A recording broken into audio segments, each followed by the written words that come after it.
ರಾಜ್ಯದ ಆಸ್ಪತ್ರೆಗಳಲ್ಲಿ ನೋಡಿ ಬಾಣಂತಿಯರ ಸರಣಿ ಸಾವು ಹೆಚ್ಚಾಗ್ತಾನೆ ಇದೆ. ಬಾಣಂತಿಯರ ಮಕ್ಕಳ ಸಾವು ಸರ್ಕಾರದ ವಿರುದ್ಧ ಕಿಚ್ಚು ಹೆಚ್ಚಾಗ್ತಾ ಇರುವಂತದ್ದು. ಸರಣಿ ಸಾವಿನ ವಿರುದ್ಧ ಸಿಡಿದೇಳ್ತಾ ಇದೆ ಕೇಸರಿ ಪಾಳೆ. ಇವತ್ತಿಂದ ಮಹಿಳಾ ಮೋರ್ಚಾದಿಂದ ಪ್ರತಿಭಟನೆಯನ್ನ ಹಮ್ಮಿಕೊಳ್ಳಲಾಗಿರುವಂತದ್ದು. ಜನವರಿ 8ನೇ ತಾರೀಕುವರೆಗೂ ಕೂಡ ಬಿಜೆಪಿ ಮಹಿಳಾ ಮೋರ್ಚಾ ಧರಣಿಯನ್ನ ನಡೆಸುತ್ತೆ. ಬಾಣಂತಿಯರ ಸಾವು ತಡೆಗಟ್ಟುವುದರಲ್ಲಿ ಸರ್ಕಾರ ವಿಫಲ ಆಗೋಗಿದೆ. ಸರ್ಕಾರದ ವೈಫಲ್ಯ ಇದು ಕಾಣ್ತಾ ಇದೆ.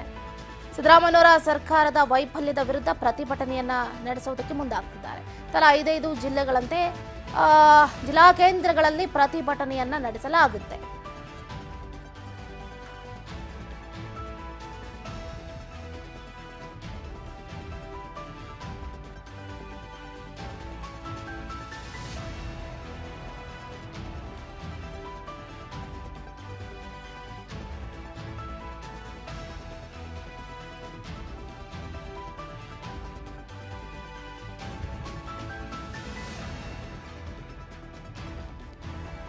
ಬಾಣಂತಿಯರ ಸಾವನ್ನ ತಡೆಯೋದಕ್ಕೆ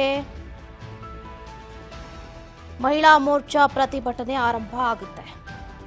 ಬಾಣಂತಿಯರ ಸಾವನ್ನ ತಡೆಯೋದಕ್ಕೆ ವಿಫಲರಾದ ಸಚಿವ ದಿನೇಶ್ ಗುಂಡೂರಾವ್, ಲಕ್ಷ್ಮೀ ಹೆಬ್ಬಾಳ್ಕರ್ ಅವರು ರಾಜೀನಾಮೆ ಕೊಡಬೇಕು. ಬಿಜೆಪಿ ರಾಜ್ಯ ಮಹಿಳಾ ಮೋರ್ಚಾ ಅಧ್ಯಕ್ಷೆ ಸಿ ಮಂಜುಳಾ ಅವರು ಈಗಾಗಲೇ ಆಗ್ರಹಿಸಿದ್ದಾರೆ. ಪಕ್ಷದ ರಾಜ್ಯ ಕಚೇರಿಯಲ್ಲಿ ಮಾಧ್ಯಮದ ಜೊತೆ ಅವರು ಮಾತಾಡಿದ್ರು.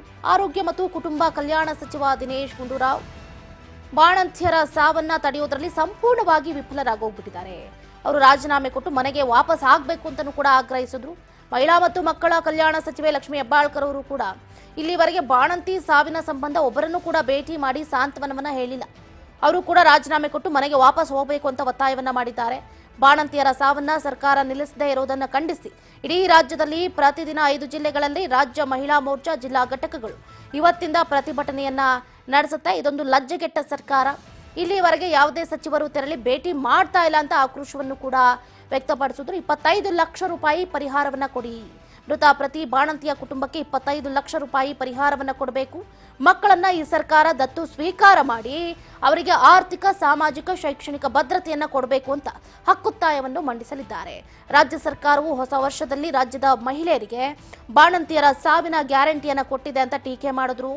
ಕೊಪ್ಪಳದಲ್ಲಿ ಗರ್ಭಿಣಿ ಶ್ರೀಮತಿ ರೇಣುಕಾ ಹಿರೇಮನಿ ಎಂಬುವಂತವರು ಕೂಡ ಸಾವನ್ನಪ್ಪಿದ್ರು. ಅವರು ಹೆರಿಗೆಗಾಗಿ ಬಂದಿದ್ರು ಅಂತ ವಿವರಿಸಿದ್ರು. ಒಟ್ಟಾರೆಯಾಗಿ ಮೊದಲನೇ ಹೆರಿಗೆ ಸಂಬಂಧ ಕುಷ್ಟಗಿ ತವರು ಮನೆಗೆ ತೆರಳಿದಂತ 23 ವರ್ಷದ ಯುವತಿ ಕುಷ್ಟಗಿ ಆಸ್ಪತ್ರೆಗೆ ತೆರಳಿ ಅಲ್ಲಿಂದ ಜಿಲ್ಲಾಸ್ಪತ್ರೆಗೆ ಹೋಗ್ತಾರೆ. ಇದೊಂದು ಹೃದಯ ವಿದ್ರಾವಕ ಘಟನೆ. ನಾವೆಲ್ಲ ನೋವನ್ನ ಅನುಭವಿಸುವಂತಾಗಿದೆ ಅಂತ ಸಿ ಮಂಜುಳಾ ಅವರು ನಿನ್ನೆ ಬೇಸರವನ್ನ ವ್ಯಕ್ತಪಡಿಸಿದ್ರು. ಸೊ ಈಗಾಗಲೇ ಬ್ಯಾಕ್ ಟು ಬ್ಯಾಕ್ ಬಾಣಂತಿಯರ ಸಾವಾಗ್ತಾ ಇರುವುದು ಬಹಳ ಅಂದ್ರೆ ಬಹಳ ನೋವಿನ ಸಂಗತಿ ಅಂತಾನೆ ಹೇಳ್ಬೋದು. ಸರ್ಕಾರಕ್ಕೆ ಯಾಕೆ ಈ ಅಳಲು ಗೊತ್ತಾಗ್ತಾ ಇಲ್ಲ? ಬಾಣಂತಿಯರಿಗೆ ಯಾಕೆ ಇಷ್ಟು ಒಂದು ನೆಗ್ಲಿಜೆನ್ಸಿ ತೋರಿಸ್ತಾ ಇದೆ?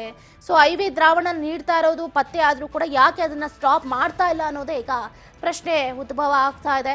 ಈಗಾಗಲೇ ಮಹಿಳಾ ಮೋರ್ಚಾದವರು ದಿನೇಶ್ ಗುಂಡೂರಾವ್ ಹಾಗೆ ಲಕ್ಷ್ಮೀ ಹೆಬ್ಬಾಳ್ಕರ್ ಅವರು ಅವರ ಸ್ಥಾನಕ್ಕೆ ರಾಜೀನಾಮೆಯನ್ನು ಕೊಟ್ಟು ಮನೆಯಲ್ಲೇ ಆರಾಮಾಗಿ ಬೆಚ್ಚಿಗೆ ಹೊತ್ಕೊಂಡು ಕುತ್ಕೊಳ್ಳಿ ಅಂತಲೂ ಕೂಡ ಟೀಕೆ ಮಾಡ್ತಾ ಇದ್ದಾರೆ. ನೋಡಬೇಕಾಗುತ್ತೆ ಈ ವಿಷಯಕ್ಕೆ ಸಂಬಂಧಪಟ್ಟಂತೆ ಇವತ್ತು ರಾಜ್ಯದಾದ್ಯಂತ ಅದರಲ್ಲೂ ಮುಖ್ಯವಾಗಿ 5 ಜಿಲ್ಲೆಗಳಲ್ಲಿ ಪ್ರತಿಭಟನೆ ನಡೆಯುತ್ತೆ. ಈ ಪ್ರತಿಭಟನೆಯ ಕಾವು ರಾಜ್ಯ ಸರ್ಕಾರಕ್ಕೆ ಎಷ್ಟರ ಮಟ್ಟಿಗೆ ತಾಗುತ್ತೆ ಏನು ಅಂತ